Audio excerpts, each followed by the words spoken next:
এবার জল জমি জঙ্গল বাঁচাতে রাজপথে আদিবাসী সমাজ। দেউচা পাচামিতে কয়লা খনির নামে আদিবাসীদের উচ্ছেদ করা হচ্ছে, কিন্তু আদিবাসীদের উচ্ছেদ করে উন্নয়ন নয়।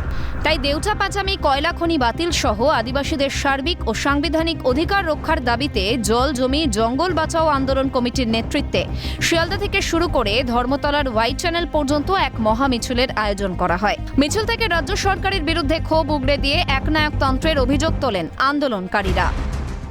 আজকে মূলত দেউচা পাচামিতে যে সরকার একনায়কতন্ত্রভাবে আদিবাসীদের উচ্ছেদ করে যেটা কয়লা খনি করছে তার বিরুদ্ধে। এই রাজ্য সরকার একটা উন্নয়নমূলক বলা হচ্ছে যে উন্নয়ন হবে, সেক্ষেত্রে এই উন্নয়নে কি তাহলে আপনারা বাধা দিচ্ছেন? না, উন্নয়ন বলতে আমরা কি বলছি, যদি আমরা জনগণের উন্নয়ন করি সেখানে জনশুনানির দরকার ছিল। আমরা জানি 500 একরের বেশি যদি কোনো কিছু প্রজেক্ট করা হয় সেখানে জনশুনানির দরকার পড়ে। আচ্ছা, এই সরকার কি সেখানে জনশুনানি করেছিল? করেনি। তাহলে জনগণের যদি উন্নতি করতে চায় তাদের সাথে আমাকে বসতে হবে। কি চাইছেন? আমরা চাইছি সেখানে কয়লা খনি যেন না হয়, এখানে আমাদের আদিবাসী চিরচাল বসবাস করছে তারা যেন সেখানেই থাকে। আমরা ওইখানে কয়লা খনি হতে দেব না।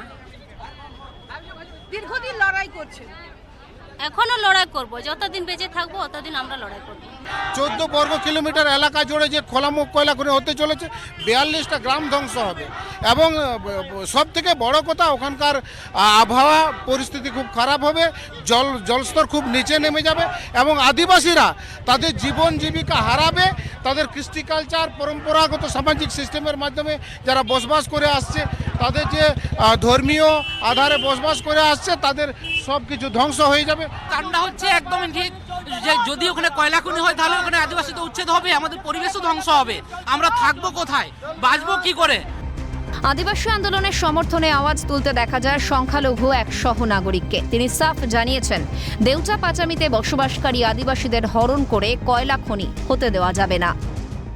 আজকের দেউচা পাচামির কয়লার খনির তো বিরুদ্ধে আমরা নয়। দেউচা পাচামি কয়লার খনি আমাদেরই সম্পদ, অতএব সেটা ভারতবর্ষের সম্পদ, বাংলার সম্পদ।